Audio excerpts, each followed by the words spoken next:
Testing. Testing, 1, 2, testing. Is that good? Okay. Yeah, good.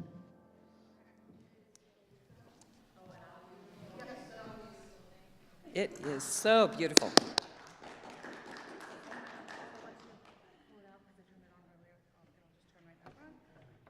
5 minutes to read.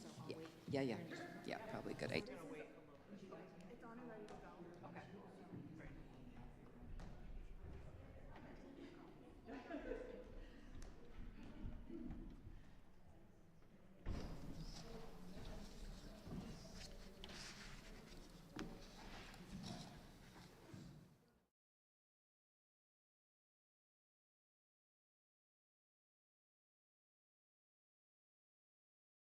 It is out now? Okay, all right, good.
Welcome to the Adult Education Program.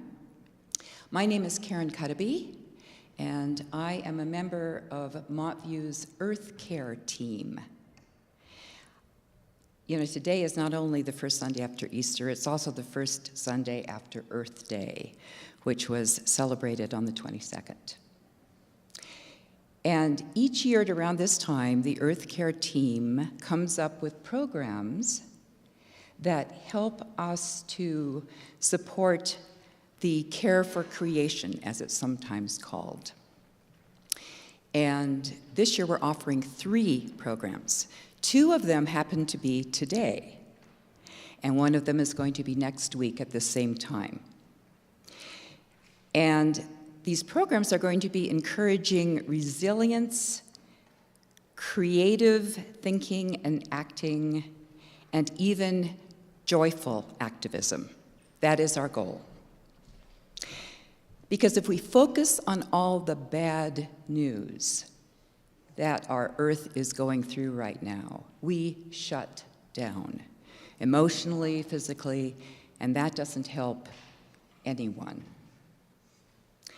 So we're going to take the opposite approach, and we've chosen speakers and facilitators who open us to possibility and energize us for the work ahead. So that's what these programs are going to be all about.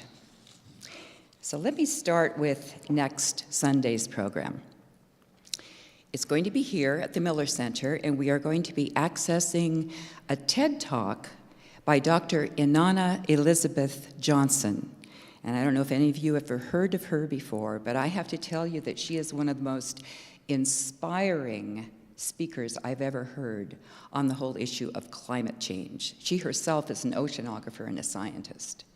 And she has so much energy and hope in her delivery. And after we hear excerpts from her TED Talk, we are going to be going into small group discussions and do some personal reflection, which I think is always helpful instead of just listening to a talking head, to actually come together in community in small groups. So that will be next Sunday. And then today at noon in Fellowship Hall, we're serving lunch, followed by a 2-hour workshop to learn the ways to cultivate resistance and a sense of well-being, because we need that as we face the challenges concerning climate change. So this is going to be led by psychologist Marcella Skogan and our own Earth Care team chair, Erica Walker. I hope many of you in this room, and for folks who are online as well, just come on down to the Fellowship Hall at noon. No sign-up was needed at all for lunch, just show up. And I know it's going to be a wonderful program. And now, I'd like to introduce our guest for this morning, Mae Lin Plummer, speaking about the renewing power of nature. Mae Lin is the director of the IDEA Center for Public Gardens, which is a national organization, but it's partnering with the Denver Botanic Gardens. So it's located here in Denver, even though it has a national scope. IDEA stands for Inclusive, Diverse, Equitable, and Accessible. So today, we're going to learn about ways to experience more wonder in the world through our gardens. So let's welcome our speaker for this morning, Mae Lin Plummer.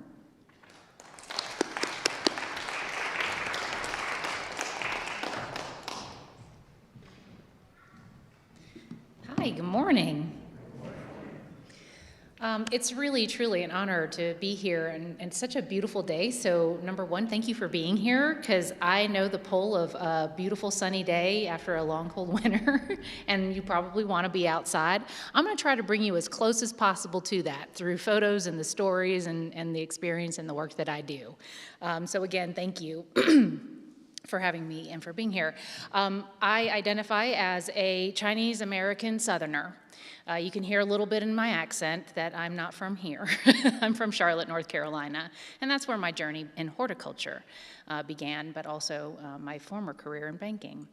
So a little bit of that story will come out as I go, but I wanted to start today. Oh, and by the way, my pronouns, I use she, her. Wonder is everywhere, if you are open to it. But nature, and specifically for me, plants, has a way of enticing us into its world of wonders.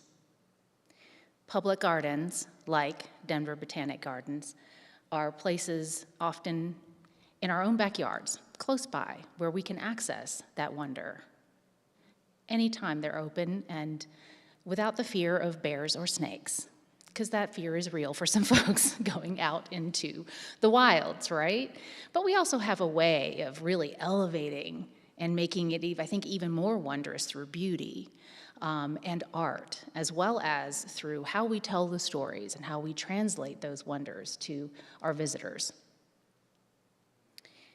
So I had to, as I was kind of going through this process of developing this talk, I actually started to go down this really philosophical space of what is wonder and why is it so important? Now, I feel it, and I have a definition, and I think there's a definition, of course there is, Merriam-Webster, and it talks about a feeling of surprise with admiration caused by something beautiful, something inexplicable that is unfamiliar perhaps, bringing on feelings of kind of sublime, right? And I thought, wow, that is so special. And I feel like that's kind of the experience that I had going into horticulture and just being introduced into the plant world by a mentor of mine, Dr. Larry Mellichamp, who passed away a few years ago.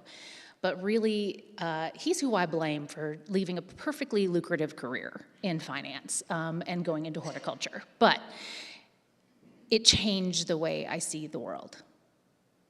It changed the way I viewed my experience in the world and my privilege for being able to live on this planet.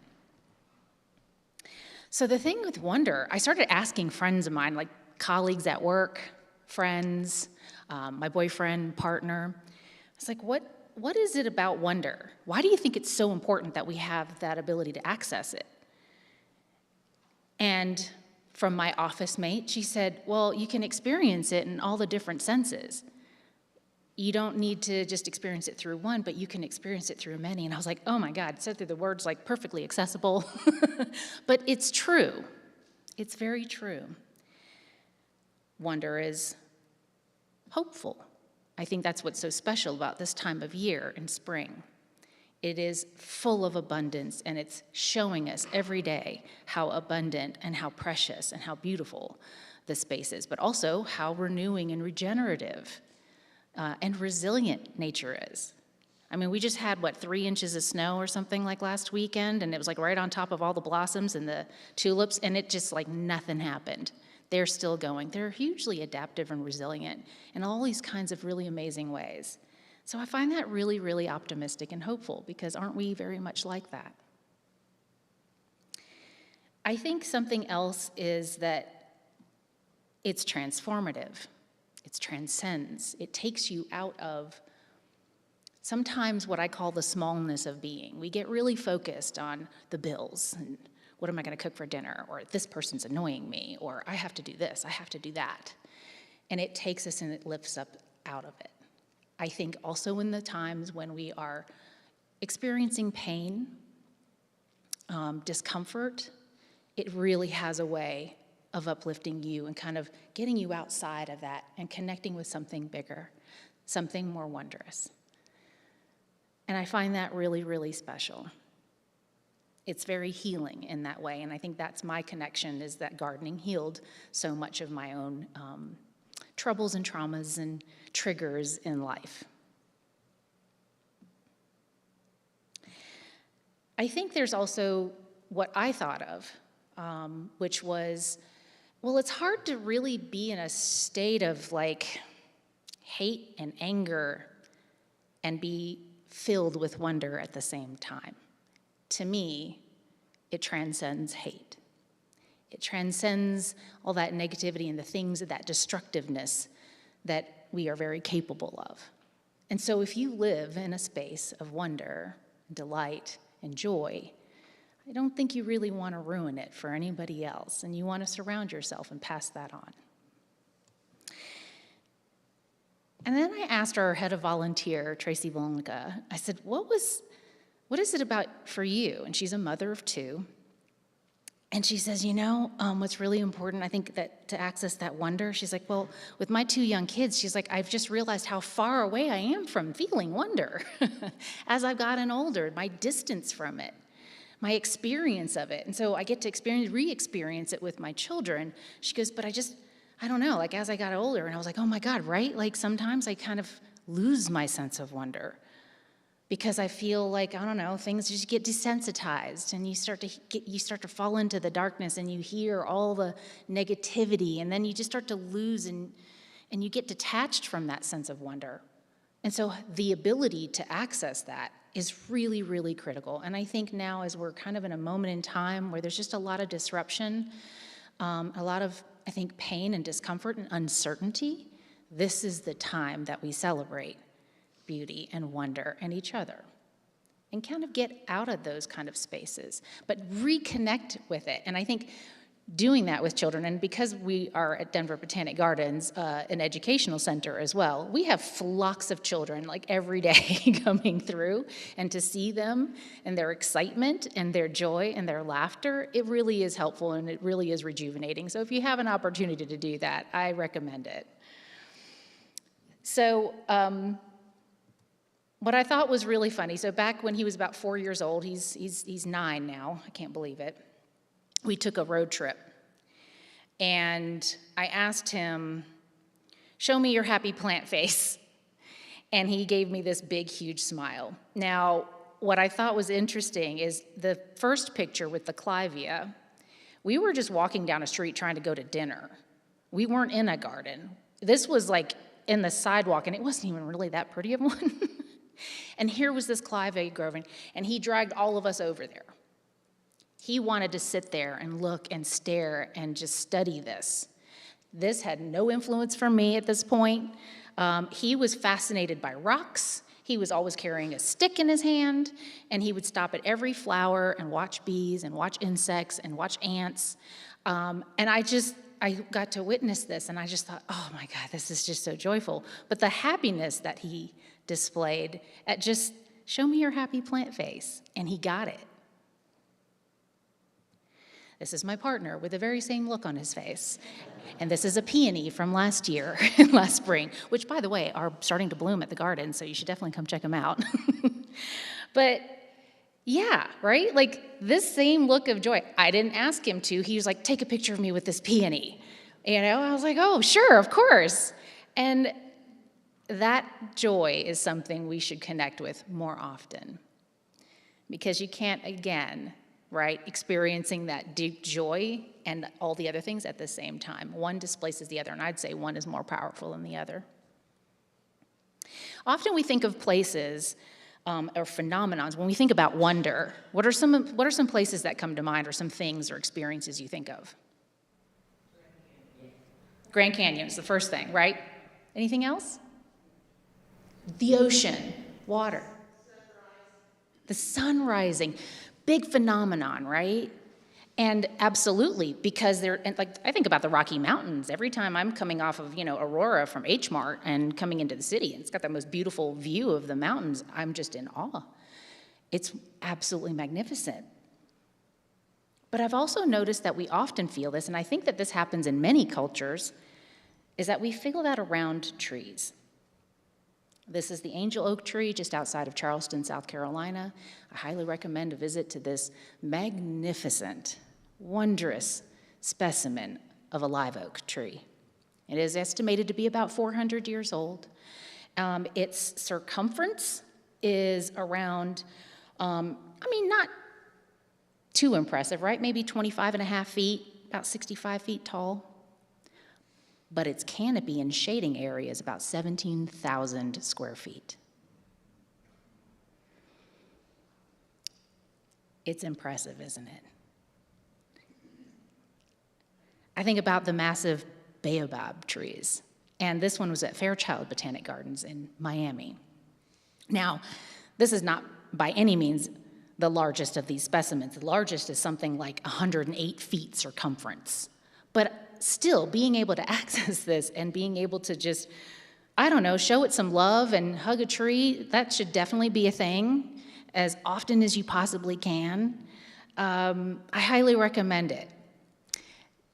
Just communing and holding in a space and feeling its pulse in a way, like, I don't know how to explain it, but hug a tree, look up into it, and just say thank you. I also think about this. This is probably my favorite presentation I ever gave. It was outside, and it was in a botanic garden in Cadereyta, Mexico, outside of Querétaro. These are giant yucca trees. They're not even technically a tree, but it's a forest of these giant yucca. And here they set up this canopy and these tables, and I walked in, and I thought about cried, because it was just the most beautiful setting to do a talk and talk about nature and talk about the Idea Center. It's actually in the grass family, seriously, like, it's amazing.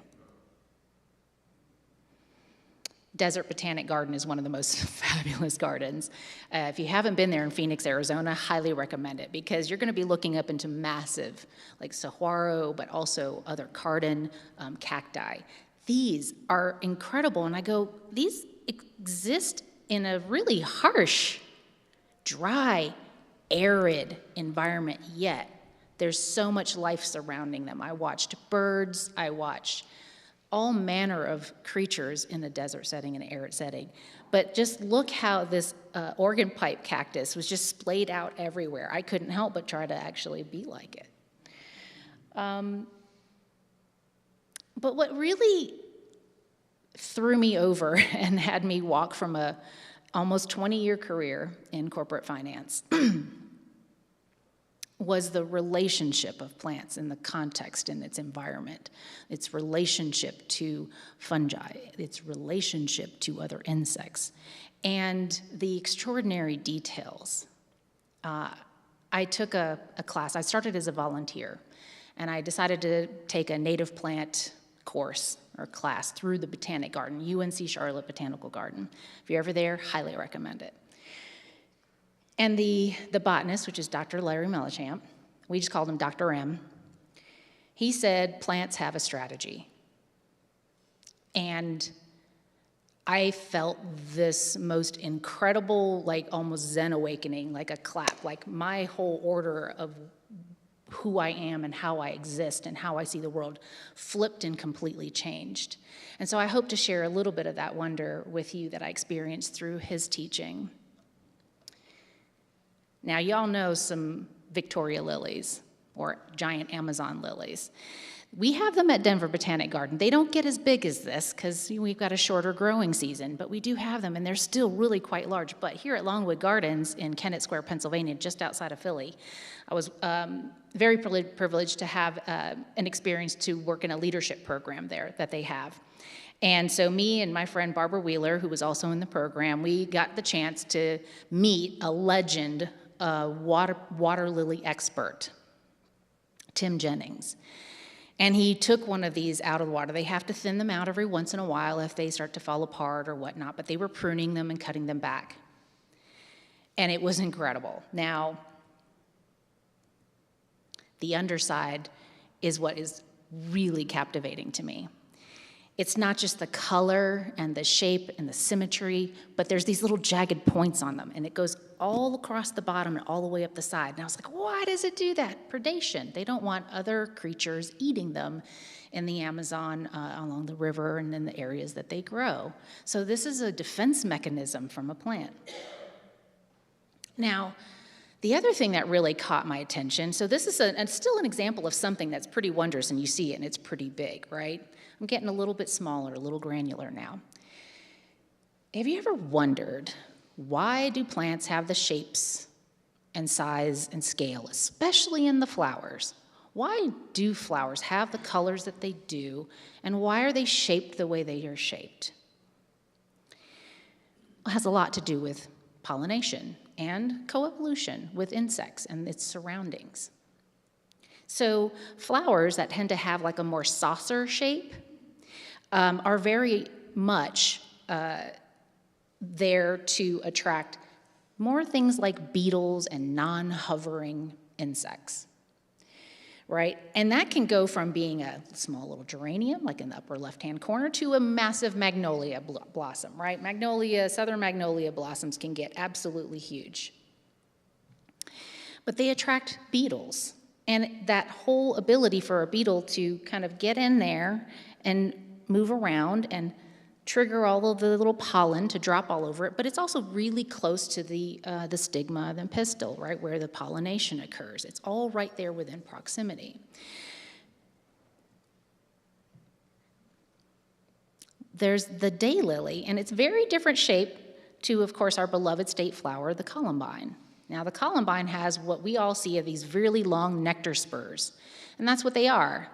They're specifically for butterflies and some moths, but mostly butterflies, because they have that long proboscis that can reach in there and get to it. But what about a daylily?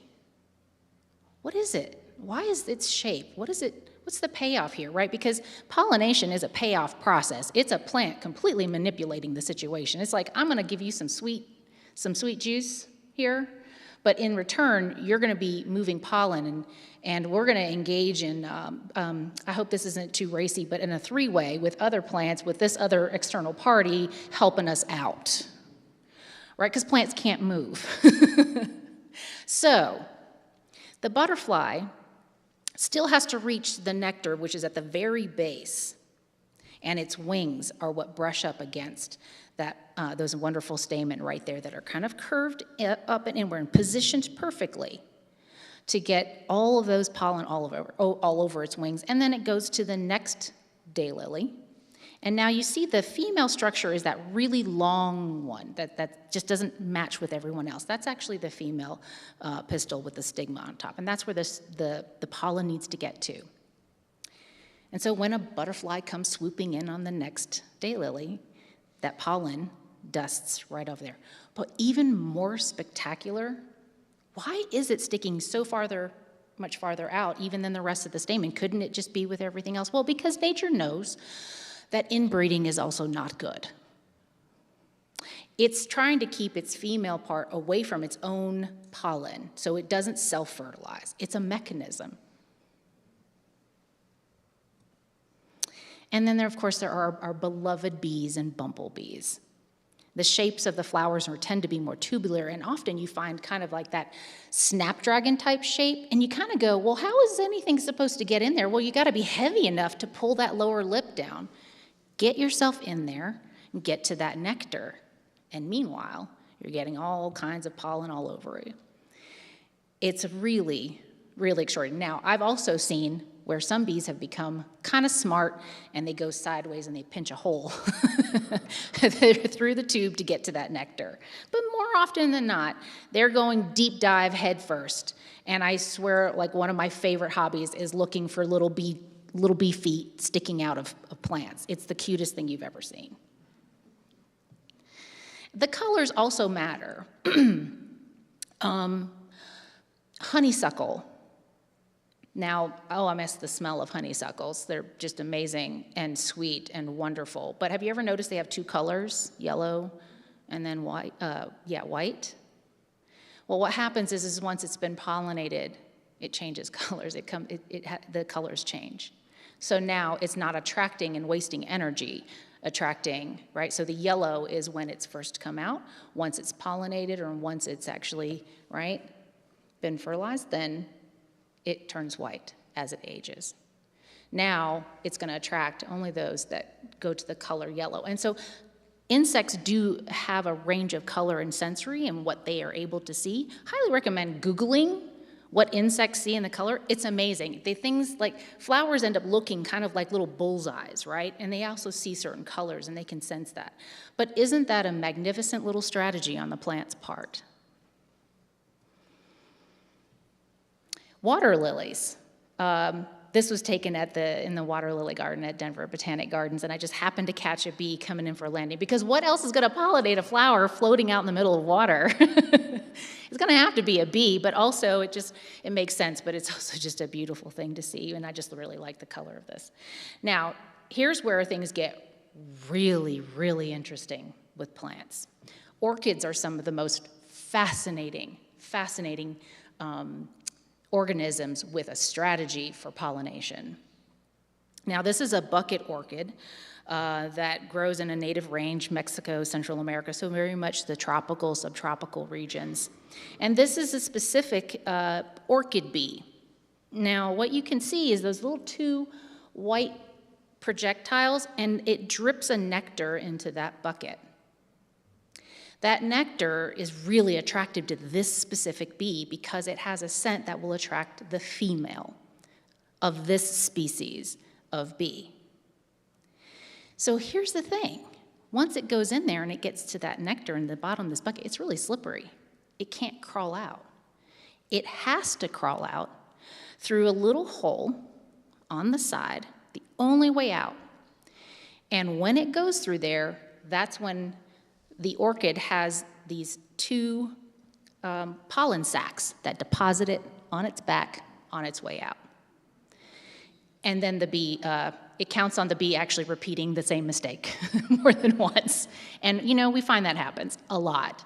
So isn't that incredible? This is a strategy. This is something that is also, what I find, infinitely creative. I find that hopeful. If a plant can do this, I don't think there's anything in the world we can't solve and we can't figure out. So there's the image right there of the pollen sacs on the back of the bee. Now, one of my personal favorites, and the favorite of pretty much every young child out there, but also adults alike, are carnivorous plants, and the only place in the world that they grow is in the wetlands of North and South Carolina. It's a very small strip of land, and that area is very much threatened by habitat destruction, but thankfully for both states, they do have some protected areas.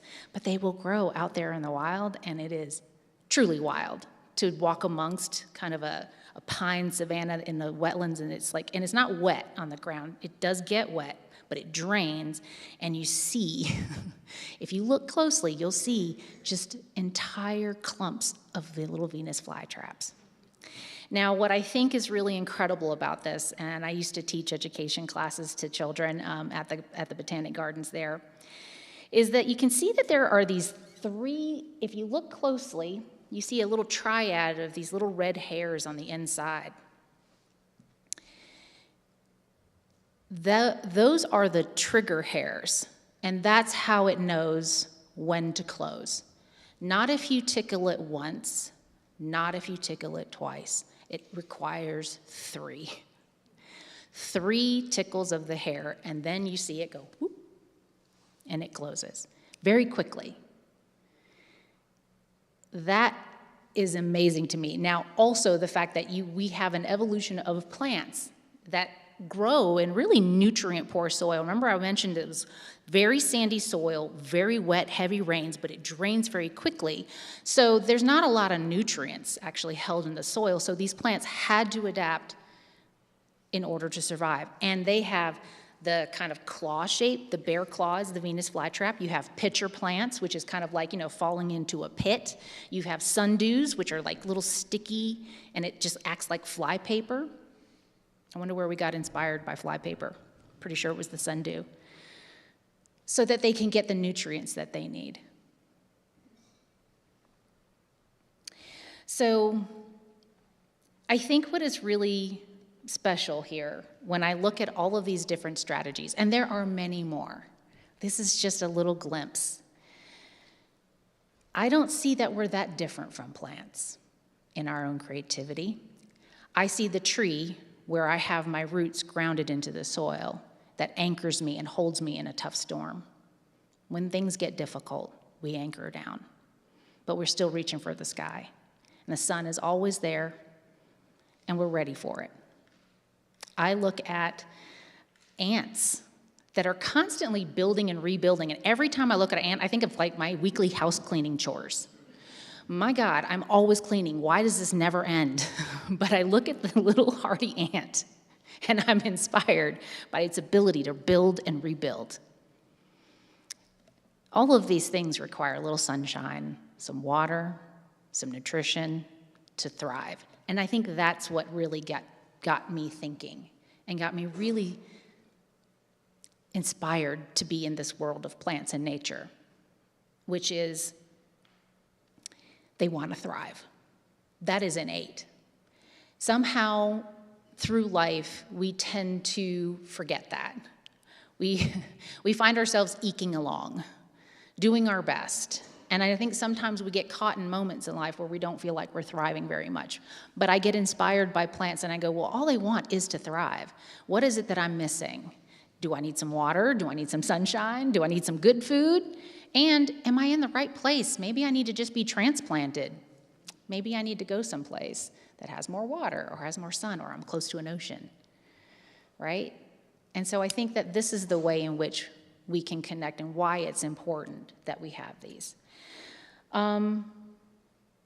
So this is what really, as I mentioned, kind of inspired me to change tracks in life, because I was not thriving in corporate America.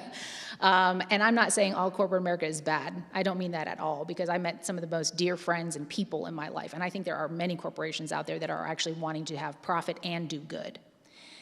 Now, this change into this career was really life-changing for me, because the dawning realization I had, and I was about 40 at the time, 39, was I went my entire life and I just discovered botanic gardens and public gardens, and I just discovered that you can work in them, that there is a whole industry dedicated to creating access to nature and education, right? Lifelong education beyond school. So we cater to children, right, to teenagers, to adults. I think that this is this one piece of a much larger sector even in public horticulture. That industry in 2021 was around $20 billion. The projections for 2026 is $40 billion. It is not just any industry, it is also a lucrative industry with so many pieces, like so many things you can do. And I also don't want to extend the perception that you have to know about plants to work in a garden. No, we have people who are in technology, we have marketing, we have people who are in education, people who are coordinators, event planners. My goodness, have you ever been to the holiday lights? What they do is extraordinary. So I think part of the passion that I have and why I do the work that I do, and now I'm going to kind of change and talk a little bit more about the work that I do as the director of the Idea Center, is really, it was that question that really nagged at me. It was like, why didn't I know that this was an option? I didn't even know what a botanic garden really was. And so I started to go through a process of trying to figure that out. So I dedicated my career to figuring out, what is it? How do we create more access? How do we actually change the perception of who gardens, who goes to gardens, and who works in gardens, period. So I'm going to ask the question first, which is, what is a public garden? Any thoughts?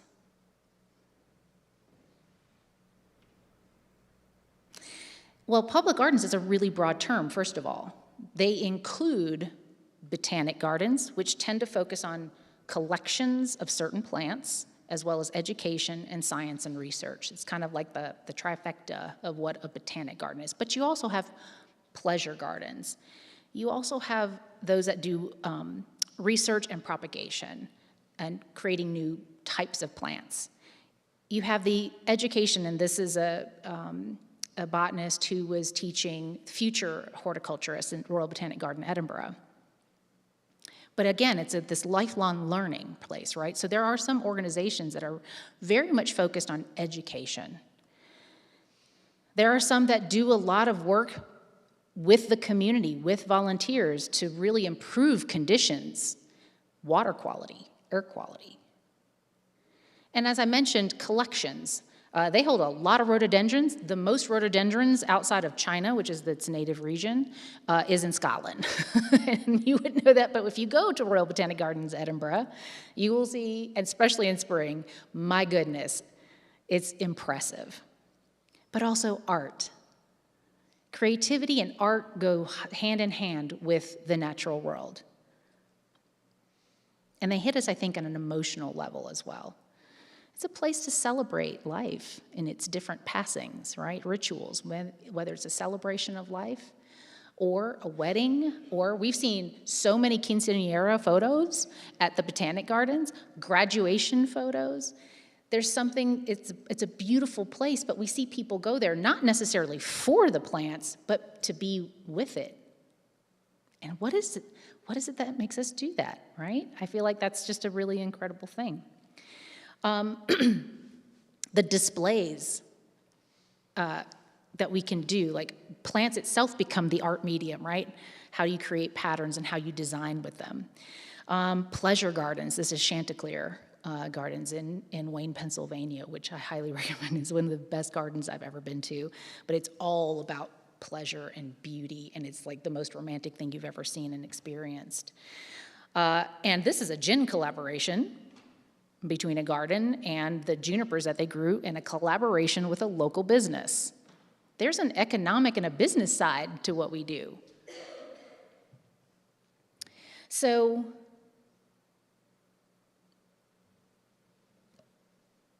when I think about all of this, and I go, how come I had no idea that this was here? And a little bit of the story is that I was going to university on the campus of UNC Charlotte, and the Botanic Garden was there, and I never set foot on it. I didn't realize that I could go. I thought it was for certain biology students, or like I just wasn't sure. But also, it kind of is on the edge of the campus, and there's an indoor and an outdoor side to it. The outdoor gardens are larger, but it's down this embankment, which is perilous to even the most able-bodied person and athlete. But it also is like kind of canopied, and I kind of was like, it's kind of scary. I don't know if I want to be going in there alone. I'm not really sure. But I saw a flyer for a plant sale, and I just remembered that. So fast forward years after I graduated, and I'm sitting in a cubicle, and I'm having the most miserable day of my life. And I cold called UNC Charlotte, and I was like, do you take any volunteers? That was the entrance. That was the discovery. And through the amazing people there, right, the botanists, the horticulturists, but also our accountant, our educator, I learned that there was this whole entire field, this whole entire industry that really is about creating joy. So I hope that helps maybe broaden out the understanding of public gardens, but I also want to ensure that you understand that that includes arboreta, parks, so like the Angel Oak tree is managed on land from the Charleston Parks Conservancy. It takes people to manage landscapes, but also just to continue to help fund these organizations, because most of them are nonprofit. I really wish we could figure out how to get a part of that $40 billion industry, just saying. So the Inclusion, Diversity, Equity, and Accessibility for Public Gardens was launched in 2022, January. That's when I moved here to Denver because the CEO, who our recent CEO, Brian Vogt, passed away. He was beloved and he was a community leader, but he believed that gardens would change the world. And I'm a firm believer that if anybody could, gardens can and should, for the better, of course. But he basically was able to fund and incubate the starting of the center. So if you can think of it like a startup company, and he was like, I'm your big investor. Now take it as far as you can go. And I partnered with the American Public Gardens Association. They are a national association, professional association for the world of public horticulture. In that partnership, I have access to the over 650 public gardens across the US and Canada. but also Mexico and some in the UK. And what I did in the first 3 years, I'm in my 3.5 years now of running the center, is I focused very much, and this was an organization that was funded not just by funds from Denver Botanic Gardens, but from the Institute of Museum and Library Services. Luckily, I was able to use all those funds before the current administration basically paused and shut it down, and we don't know if it will come back. But I was able to launch this, and what that did was I was able to create a cohort program, and I invited for free organizations across the country, and I've had involvement from Canadian, US, and in the UK. Royal Botanic Garden Edinburgh participated in the cohort program. And really what we do is we require that somebody from the board, the executive director, and a staff member participate in a sustained 12-month conversation. We meet once a month. We talk about a topic. They're very topically focused from every kind of community. So we talk about Indigenous engagement. We talk about LGBTQIA engagement. We talk about like decolonization. What does that even mean, right? We talk about a lot of different topics, and none of it is meant to change people's beliefs or whatnot. It's, here's the conversation that's happening around, and let's just build some awareness. Because, and I think that this is where the most of my work is in trying to talk to folks who are outside of public gardens, because I think all of you, or maybe most of you, would agree, like, of course public gardens are there for everyone, aren't they? Well, yeah, we believe that. But the interesting thing is, here's a quick thought exercise. Public gardens, and we're in the United States, and so I'm speaking from a more Eurocentric influence. Botanic gardens and most public gardens were started by academic institutions to study plants, but explore and bring them back and house them into glass houses and show them off to their other fellow academics, but also research them, but also people who were wealthy. Before they had sports cars to show off, they were showing off their fabulous gardens. Versailles, right? Think about the amount of spaces where people dedicated their wealth to the design of a garden to show that off. It was a display in that sense. Many of those places have become public institutions. The thing is, well, ADA didn't come around until like the 80s.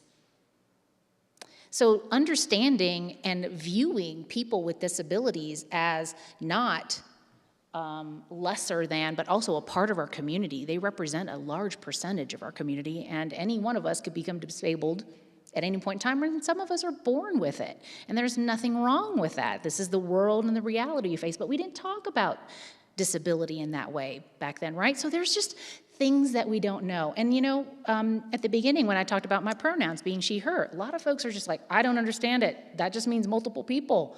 Please somebody explain to me what this means. And it's a conversation and we get to talk about it. But mostly it's, hey, if this makes you feel better and makes you feel more welcome and that you belong here and that I can create a sense of safety like the canopy of a tree for you, then I will use whatever pronouns you want me to use.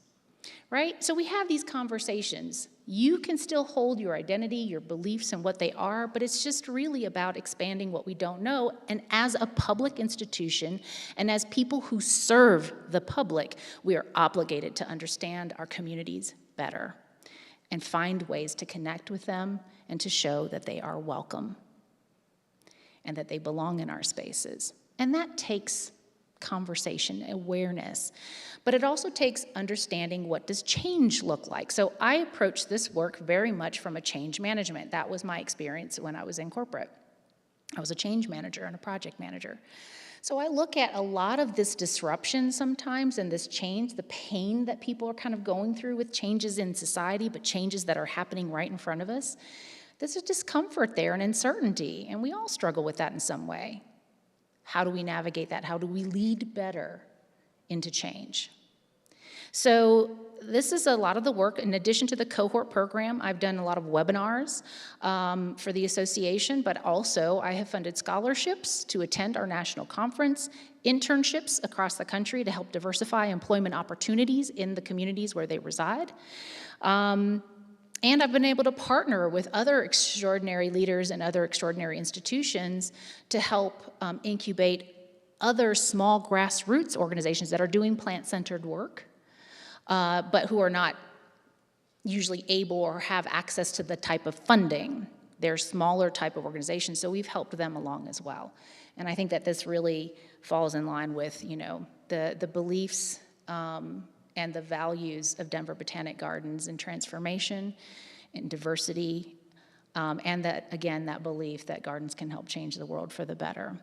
This is just an example, a snapshot on the website for the cohort gardens. So you can see a sample. This isn't even the bottom of the page. It keeps going. 35 organizations in 3 years have participated in this program. And so it's been a really huge honor and a part of my journey to be able to experience that with them and this change. And at this point, my goal is to continue to be able to do this work and talk about the importance of making sure our spaces are accessible, that anybody can enjoy them, but not just get there, experience it in a way to its full capacity in an equitable way.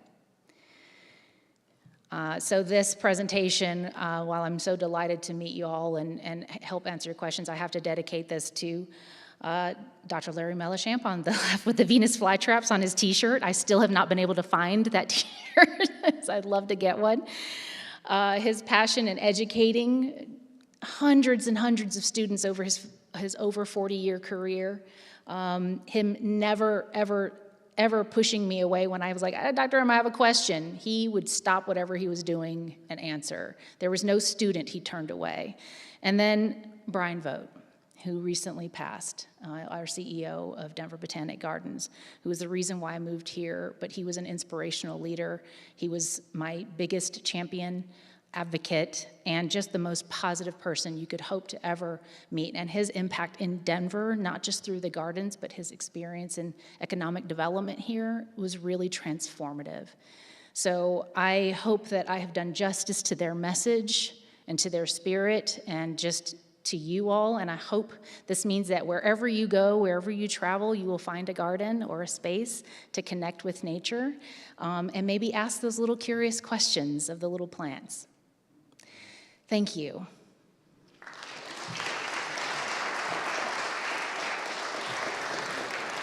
We do have about 10 minutes for questions, so raise your hand and I'll bring a microphone for any questions you might have for Mae Lin. Thank you. I'll answer plant questions too if I have the answer. I mean, I'll just start with the question. It occurs to me, I love the Botanic Gardens, but it's not cheap to go. I mean, how can it become more accessible for folks who don't have economic means to get there? Yeah, this is the challenge, and that is a great question. So there's a few ways that we approach it. So we do have various programs for veterans, for others. We have it's part of, it's called Museums for All. So it allows us to actually have discounted tickets for certain communities if you have a Museums for All, or if you show like a library card. There's a whole program. We also offer free days. We offer free days throughout the year. That includes transportation, because we know that not everybody can get into the middle of the city. And my God, parking in Denver is one reason why I stay at home a lot. But yeah, we have a transportation shuttle that will bring folks on free days to the gardens. And the other thing is the SCFD. I know going to Denver Botanic, I think our rate currently is around 15.5, I think. Which if you can get an annual membership, that pays for itself very quickly in just a few visits if you are able to do that. SCFD is this local tax that you all pay. It's very small. It's a, what is it? I should know this. It's like science, culture, and facilities. Thank you so much. Yes, that. And what happens is that tax goes to like the Denver Zoo, Denver Art Museum, the Botanic Gardens, Nature and Science Museum. It's really, we get funds from that. So that's actually helped our cost stay. I know 15 seems kind of high, but for what we do, so we're the second most visited public garden in the country.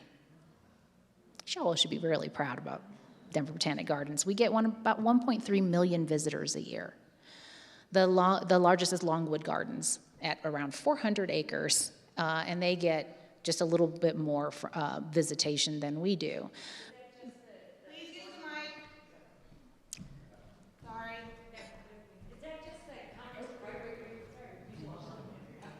Is that just the Congress Park spot? Because isn't there, like, is Hudson Gardens part of? So Botanic Denver Gardens? Botanic Gardens has 4 kind of locations, or what we have is York Street, which is there right by Congress Park. That is around 24, 25 acres. We have Chatfield Farms.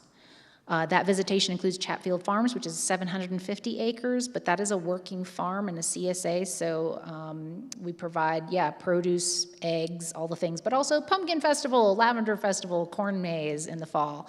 We do a lot of other things there, but that land is owned by the Army Corps of Engineers, and we care for it and manage it, so it's also a wetland, so we also are ecologically protecting it.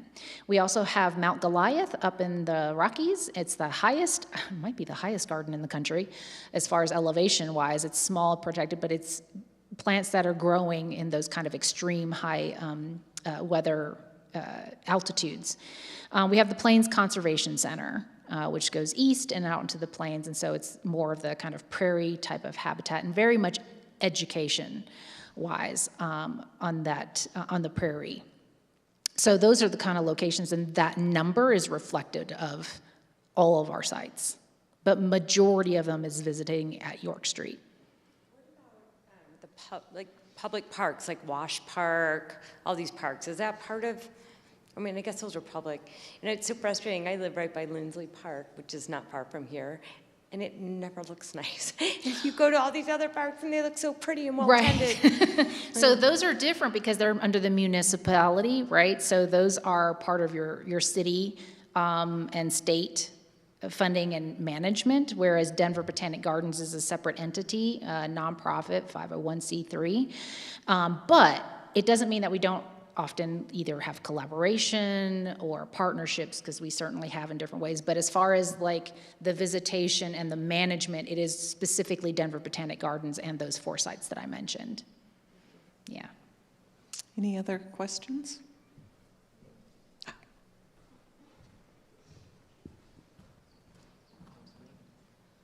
I was just wondering if you partner with Denver Public Schools or any of the public to bring kids in. I'm so glad you asked about partnerships.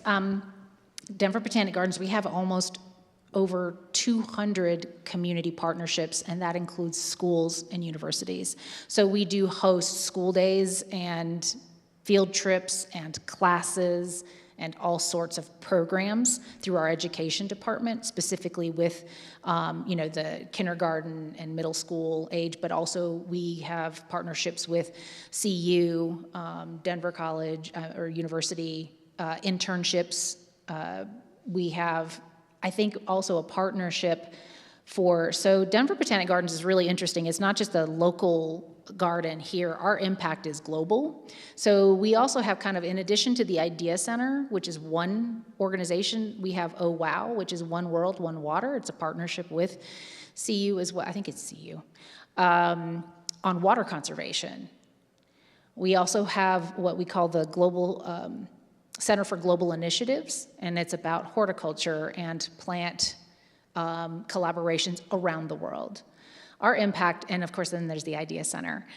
So our impact is global, and our footprint is much bigger than here in Denver, but we do both, right? It's very important that we orient our relationships and our relevance to the community here. So those 200 partnerships that include schools also include hospitals. They include nonprofit organizations like Asian Girls Ignite, which is one of my favorites. But we also have, Colorado Asian Festival, Dragon Boat Festival. We have, I'm just speaking of the Asian ones because that's the one I've been championing a lot more of. But I think there's so many more. I know we host, I want to say it's High Holy Days. We will close the garden for half a day to allow worship and service at the gardens before we open. We've partnered with VA and veterans on education programs with schools, with children or teenagers who have had some troubles in their life. And there's also looking at potential growth opportunities and education for professional reasons. So we've been able to actually bring in interns from an organization that supports teens. So those community partnerships are really key to increasing our accessibility, because I do want to address the cost factor. we offer our community partners free tickets. We have a certain number for our events and for coming to the gardens for free. And so we provide a link to where you can register or get those tickets specifically to our community partnerships. So that helps our reach kind of get far beyond, just even the Denver city area. I also just wanted to weave a couple of your different points together based on what you were just speaking to of reaching out to those other nonprofits and your starting point about wonder. One of my volunteer activities, I work with a lot of environmental organizations that all share a common space. And I think in 2025, if anyone has lost their sense of wonder, it is staff and volunteers and environmental organizations who are kind of wondering what the hell's going on, I think. But they're looking to try and be reinvigorated. And we're trying to figure out how you engage people who are passionate about the planet but are kind of feeling a sense of despair and how to reinvigorate wonder in them. And just something I'd like to see if we could explore together possibly.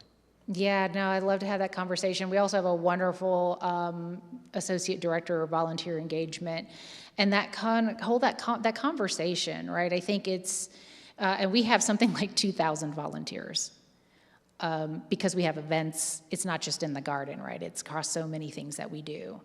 But how do we engage? I think that's the question.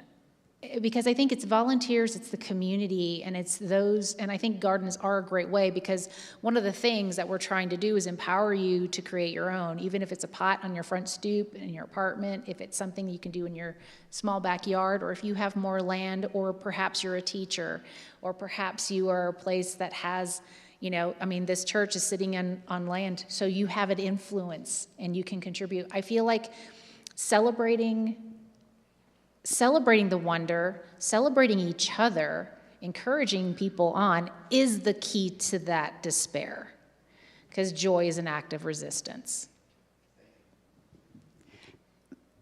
I just took the mic because I get to.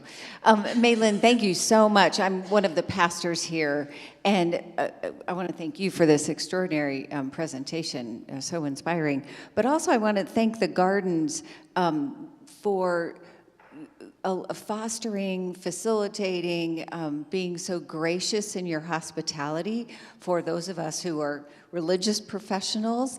And I've done a few memorial services at the Botanic Gardens, a wedding. We've had staff day retreats there. And I have found your staff so gracious about religious rites and rituals. It's not just a beautiful site. It is really sacred, feels very holy.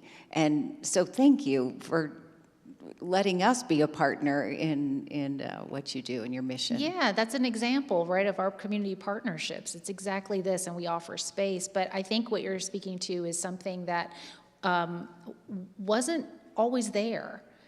Prior to Brian's leadership, he and others who have been there longer, like Paniotti, who was going to speak here and offered me up instead, and I'm so glad he did. But they described the garden as sick. They went through like 9 executive directors in the span of like 10 years. It was not a healthy and happy place. But it was really important to one of our board chairs, Jandel Allen Davis, at the time, and Brian, to create a garden for all people. That is the culture that we have created. It is the culture that we have to continue to work at and learn and continue to find ways in order to be a garden for all people. And that's a big part of why they started the Idea Center. Is so that we can encourage all gardens to be places for all people. And sometimes it doesn't take a huge, big leap. We can't just dig up a garden overnight and put in, accessible paths, but we can start to change how we interact with people. We can be kind, we can, truly be public servants and making people feel welcome no matter where they come from or what their beliefs are. And I just think that it's an extraordinary place to be in, but thank you for acknowledging that. I'm going to report that back. Yeah, use that in a quote somewhere on your website. Yeah. Mountain View Church thinks we're great. All right. We'll just wrap up. Thank you so much. Please join me in thanking Mae Lin and your time this morning. Thank you very much.